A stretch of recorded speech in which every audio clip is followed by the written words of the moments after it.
Hi guys, welcome back to my YouTube channel PJ Vlogs. I am Neena Janu and I am from Hospet.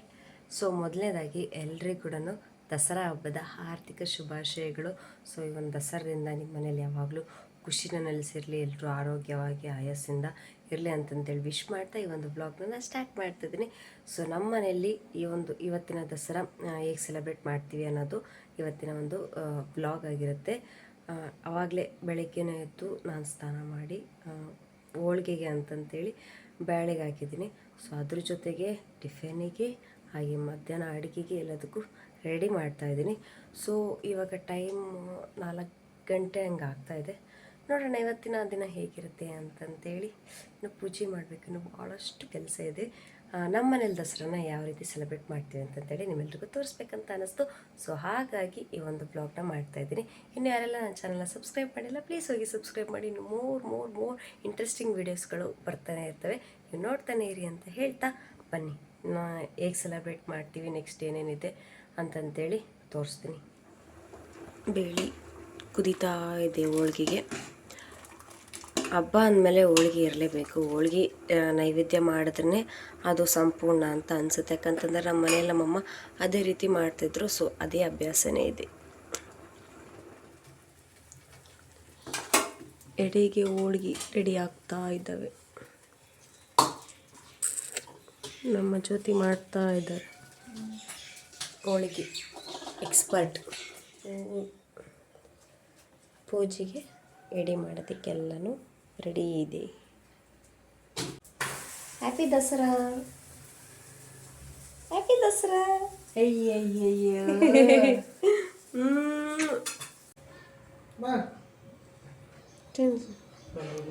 ಇದು ಒಂಥರ divine blessings ಅಂತಲೇ ಹೇಳ್ಬೋದು. ಹಬ್ಬದ ದಿನ ಆಕಳ ತಾನಾಗೆ ಮನೆ ಒಳಗಡೆನೆ ಬಂದು ನಾವೇನು ದೇವರಿಗೆ ಇಡಬೇಕಂತ ರೆಡಿ ಮಾಡಿದ್ವಲ್ವ, ಸೊ ಅದೆಲ್ಲನೂ ತಿಂದಿದ್ದು ಒಂಥರ ಅವತ್ತು ಪಾಸಿಟಿವ್ ವೈಬ್ಸ್ ಅಂತ ಅನ್ನಿಸ್ತಿತ್ತು. ಸಾಕ್ಷಾತ್ ದೇವರೇ ನಮ್ಮ ಮನೆಗೆ ಬಂದು ನಾವು ಮಾಡಿರೋ ಎಡಿನ ತಿಂದಂಗೆ ಆಗಿತ್ತು. ತುಂಬ ಖುಷಿ ಅಂತ ಅನಿಸಿತ್ತು ಅವತ್ತು. ಯಾಕಂತಂದರೆ ಎಷ್ಟೋ ಜನ ಮನೆ ಓಪ್ನಿಂಗ್ ಮಾಡಿದಾಗ ಎಷ್ಟು ಫೋರ್ಸ್ಫುಲ್ಲಾಗಿ ಆಕಳನ್ನ ಒಳಗಡೆ ಕರ್ಕೊಂಡು ಹೋಗ್ತಾರೆ, ಅಂದರೂ ಅದು ಹೋಗಲ್ಲ. ಬಟ್ ಆಕಳನ್ನೇ ನಮ್ಮ ಮನೆಗೆ ಬಂದು ದೇವರಿಗೆ ಎಡಿ ತಂದಿರೋದಿದೆಯಲ್ಲ, ಅವತ್ತೆಲ್ಲ ತರಹ ಖುಷಿ ಇತ್ತು. ಅವತ್ತು ಏನೇನು ಒಳ್ಳೆ ಕೆಲಸಗಳಾಗಬೇಕಂತಿತ್ತು ಅದೆಲ್ಲನೂ ಆಗಲಿಕ್ಕೆ ದೇವರೇ ಬಂದು ಆಶೀರ್ವಾದ ಮಾಡ್ದಂಗಾಯಿತು. ಮನೆಯಲ್ಲೇ ಪೂಜೆ ಎಲ್ಲ ಮಾಡಿಕೊಂಡು ದೇವ್ರ ಗುಡಿಗೆ ಹೋಗಬೇಕು. ಅದು ದಸರಾ ಹಬ್ಬ ಆಗಿರೋದ್ರಿಂದ ಬನ್ನಿ ಮರಕ್ಕೆ ಹೋಗಿ ಎಲ್ಲರನ್ನೂ ರೆಡಿ ಮಾಡಿಕೊಂಡು ಬರ್ತೀವಲ್ವ. ಸೊ ಅದೇ ಥರ ನಾವು ನಮ್ಮ ಮನೆ ಹತ್ರ ಇರುವಂತಹ ದೇವಸ್ಥಾನಕ್ಕೆ ಹೋಗಿದ್ವಿ. ಅಲ್ಲಿ ಎಲ್ಲ ಪೂಜೆನ ಮಾಡಿಕೊಂಡು ಎಡಿನ ಕೊಟ್ಟು ಬಂದಿರೋಂಥ ಹೆಣ್ಮಕ್ಳಿಗೆ ಅರ್ಶಿನ ಕುಂಕುಮ ಕೊಟ್ಟು ವಾಪಸ್ ಮನೆಗೆ ಬಂದು, ದಸರಾ ಹಬ್ಬ ಆಗಿರೋದ್ರಿಂದ ಬನ್ನಿ ಮರಕ್ಕೆ ಹೋಗಿ ಪೂಜೆ ಮಾಡ್ಕೊಂಬರೋದು ನಮ್ಮ ಸಂಪ್ರದಾಯ ಆಗಿರೋದ್ರಿಂದ ನಾವು ಕೂಡ ಅಷ್ಟೇ ಎಲ್ಲರೂ ರೆಡಿಯಾಗಿ ಬನ್ನಿ ಮರಕ್ಕೆ ಹೋಗಿ ನೈವೇದ್ಯನ ಮಾಡಿಕೊಂಡು ಅಲ್ಲಿ ಪೂಜೆನ ಮಾಡಿಕೊಂಡು ವಾಪಸ್ ಮನೆಗೆ ಬಂದ್ವಿ. ಲಾಸ್ಟ್ ಟೈಮ್ ನಮ್ಮ ಮಗಳು 15 ಡೇಸ್ ಇದ್ಲು ದಸರಾದಾಗೆ. ಇವಾಗ ಆಲ್ರೆಡಿ 1 ಇಯರ್ ಇದೆ ಅವಳಿಗೆ ಫುಲ್ ಪೂಜೆ ಅಂತಂದರೆ, ದೇವರು ಅಂತಂದರೆ ತುಂಬಾ ಭಕ್ತಿ. ಎಲ್ಲಿ ತೋರಿಸಿದ್ರು ತಾನಾಗೆ ಕೈ ಮುಗಿತಾಳೆ. ಅಥವಾ ಮನೆಯಲ್ಲಿ ಅರಿಶಿನ ಕುಂಕುಮ ಎಲ್ಲಾದರೂ ನೋಡಿದ್ಲು ಅಂತಂದರೆ ತೊಗೊಂಬಂದು ಸೀದಾ ಹಣೆಗಿಡ್ತಾಳೆ. ಅವ್ರ ಪಕ್ಕ ಯಾರ್ಯಾರು ಇರ್ತಾರೋ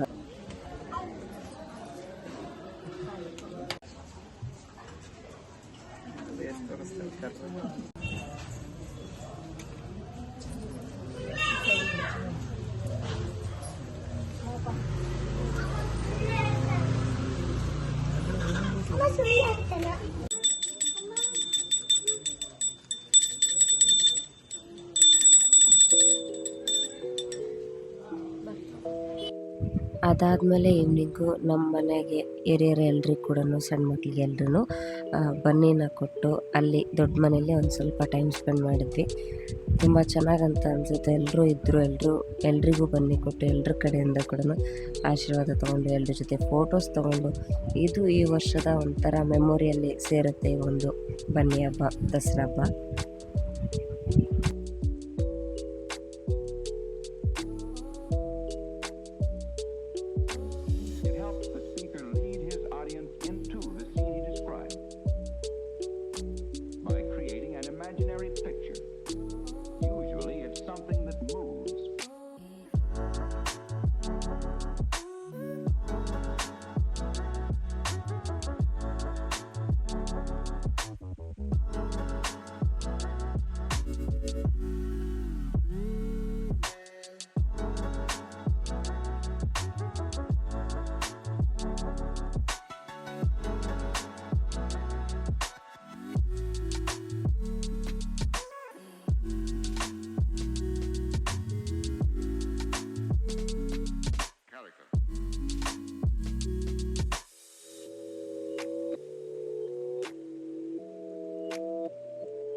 The next day.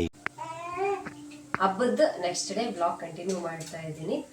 ಇವತ್ತು ನಮ್ಮ ಮನೇಲಿ ಕರಿ ಮಾಡ್ತಾ ಇದ್ವಿ. ನನಗೆಲ್ಲ ನಮ್ಮ ಅಣ್ಣಗೋಸ್ಕರ ನಾನು ಚಿಕನ್ ಮಾಡೋಕ್ಕೆ ರೆಡಿ ಮಾಡ್ತಾ ಇದ್ದೀನಿ. ಜಾಸ್ತಿ ಈ ಒಂದು ಬ್ಲಾಗ್ನ ಲೆಂತ್ ಮಾಡಿದೆ. ಚಿಕನ್ ಮಾಡಿದ್ಮೇಲೆ ನಮ್ಮ ಅಣ್ಣ ಟೇಸ್ಟ್ ಹೇಗಿತ್ತು ಅಂತ ಕೇಳೋಣ. Let's go.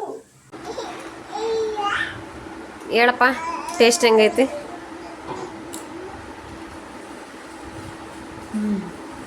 ಚೆನ್ನಾಗೈತಿ. ನಾನು ಹೇಳ್ಕೊಟ್ಟಂಗೆ ಮಾಡ್ಯಾಳ, ಬೇಸ್ಟ್ ಮಾಡ್ಯಾಳ ಚಿಕನಿಗಂತೂ. ಬಟ್ ಆಕಿ ತಿನ್ನಂಗಿಲ್ಲ ಅಂತ ಹೇಳ್ತಿದ್ದಾಳ. ತಿನ್ನಂಗಿಲ್ಲ, ಬೇಸ್ಟ್ ಆಗೈತಿ.